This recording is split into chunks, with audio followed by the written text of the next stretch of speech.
रामकृष्ण हरी. विषमुक्तांना रोगमुक्त भारत. निरोगी जीवन जगण्याची साधन स्वतः आपल्या आरोग्यासाठी 1 तास कंपल्सरी द्या. तुम्ही 1 तास काही करा, योगा करा, साधना करा, ध्यान करा, काही करा.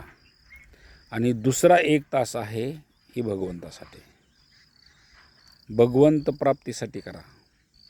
आता तुम्ही म्हणाल ही सगळं करायची काय गरज आहे, ऑटोमॅटिकच सगळं होते. नाही होऊ शकत. जर प्राप्ती करायची असेल भगवंताची आणि त्यानंतर तुमचे निर्णय असतील, तुमची इच्छाशक्ती असेल, तुमचे विचार असतील, 2 तास जर ही तुम्ही तुमच्यावर खर्च केले, 1 तास भगवंतावर आणि 1 तास तुमच्यावर खर्च केला, त्यानंतर तुमची विचारसरणी तुमची पूर्णपणे बदललेली असेल, तुम्हाला पैसा कमी पडणार नाही, तुमच्या किरकिरी वाढणार नाही, समस्या वाढणार नाहीत, डोक्यामध्ये तणाव राहणार नाही, थकवा येणार नाही. या सगळ्या गोष्टी ऑटोमॅटिक होणार आहेत. रामकृष्ण हरी.